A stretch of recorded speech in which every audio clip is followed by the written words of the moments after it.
Everything that you ever shoot with your camera has to be built on the essential foundation of properly exposing your footage. Without proper exposure, we can introduce ugly digital noise, lose important detail in the shadows or the highlights, and make color grading our footage an absolute nightmare. If we want the best results, we have to use the best tools available to us to nail our exposure every single time. False color is the only tool that can give us the exact brightness levels of every single pixel in our entire frame at the press of a button. I'm going to tell you how it works. We're going to light a scene from scratch using false color, and I'm going to give you a free false color LUT to use in your own projects. This is the frame we're starting with just to explain how all of this works, and this is what false color monitoring looks like on my Blackmagic camera. False color works in a very simple way. Each color that you see here represents a different level of brightness. We measure that brightness based on a scale of about 0 to 100 using units that we call IRE. When you turn on false color monitoring, it looks at every single pixel in the scene, it evaluates the brightness of those pixels, and then it assigns it a color based on that brightness. So if we know that green represents 40 IRE, then we can look at our image, see any areas with green, and know that the brightness of those areas is 40 IRE. This allows us to very quickly understand how bright every subject, object, and light source is in our scene. If we take a look at a histogram for this same scene, it can tell us generally how much information in our frame is at different brightness levels, but it doesn't tell us where those things are or which objects are that bright or that dark. A waveform is slightly better because it not only shows us brightness values, but also a rough location from left to right in the frame of where those different brightness amounts are, but we still can't separate out different objects with any kind of certainty. We can see over here that there's some things in this area that are completely pitch black and I've lost all detail for, and some that still have some detail. But this waveform doesn't really tell us which objects are and aren't in those ranges. But with false color, I can just press one button and see the brightness values of every single pixel in my frame. You're typically going to see a reference image like the one you see on the left here. That's going to give us a rough idea of what each of these colors represents. In this case, the scale goes from low to high, darkest to brightest. It's not actually important that we know the exact IRE values of every single color, but there are a few crucial points within that scale that we do need to know about. The lowest color on this chart, the pink or purple hue here, is what we consider black detail loss. It means that those pixels are just going to be pitch black and there's no detail in those shadows whatsoever. As we go one step up to that blue range, that's what we consider near black detail loss. So there is still some information in that range, but it's a bit of a warning to let us know that we're close to losing that detail. So if it's important, we might want to make some changes. Now we're going to skip ahead to the green range here because this actually marks a very important reference level that you'll see a lot in filmmaking, which is known as middle gray or 18% gray. Despite its name, it actually marks about 40 IRE. So if you use a physical gray card or a color checker like this, you can find the patch that is considered middle gray, and then you can make sure that your exposure lights up that area green on your false color,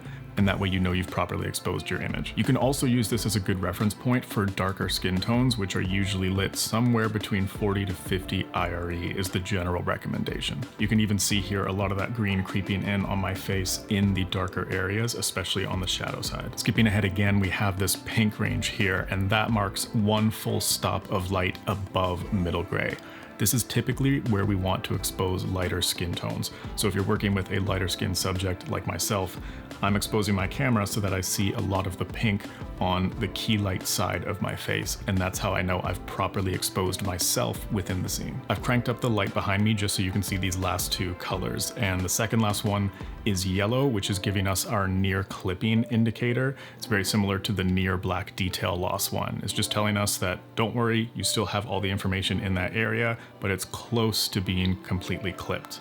And then of course, red is our last level, which shows us all that information is clipped. That's just going to be pure white pixels with no detail. Different cameras and monitors are going to have different colors representing these various ranges, and they might even have more or less colors splitting up that range. But either way, they're all going to mark these very important areas all along that spectrum for you. We can use this information to make very informed decisions about our lighting and exposure when we're lighting a scene. So now let's go ahead and light one from scratch to show you how you would use this. All right, so here we have a very terrible looking shot to start with. So let's start by boosting up our exposure in camera just so that we can see what's going on in the scene.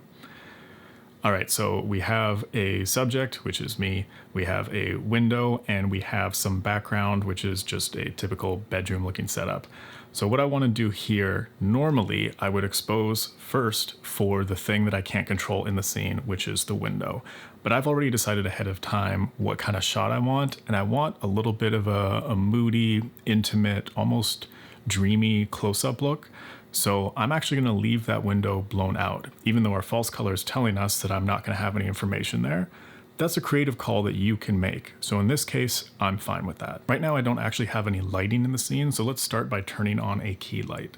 I'm going to turn on my Amaran 200D here. Now we have some much better looking lighting, but the problem is this is not remotely realistic looking. This is way overexposed. So what I need to do is bring my exposure down in camera. So I'm going to drop my ISO until I'm liking this range of 200 or 250. So I'm going to leave it there. I think that looks good. Our room tone is dark so that I still pop out in the frame, but it's not so dark that we're losing detail. You can tell on the false color that a lot of that is in the near black detail loss, but not actually losing detail, which I like. Looking at the false color, you can see that we're already in a good place and my skin tones are exposed pretty well. But now we can make some more creative calls and judgment calls. Like, for example, I feel like if we're going to be convincing about the fact that this light on my face is coming from the window, I'm actually going to drop it down. I feel like it's too bright to really sell that idea. So I'm going to go ahead and drop my Amaran down somewhere about here.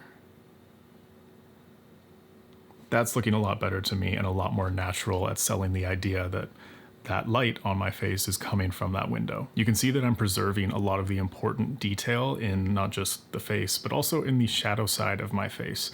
There's a lot of that near black detail loss, but not losing anything too important. Here is our finished shot with a full color grade, and you can see that maybe it's not a perfect shot, maybe you would have done something differently, but that's the great part about false color, is it gets us to a point where we no longer have to worry about the technical stuff of, do we have proper exposure?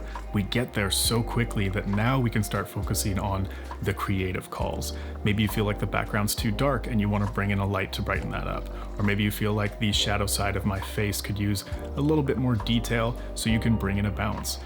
All that stuff is available to you now to make those creative calls because we get over that initial hurdle of the technical issues. Not every camera or monitor has false color built into it. So what I would recommend is, if you are in that situation, go get a monitor that supports importing custom LUTs, because that way you can download the free false color LUT that I've linked below, and you can use that to help you light all of your scenes. You can also load this into any of your editing software to get an idea of how your favorite scenes and shots were actually lit and exposed, and then you can recreate similar styles with your own footage. If you found this helpful, think about subscribing for more information like this. If you have any questions, please leave a comment, but otherwise I will see you in the next video.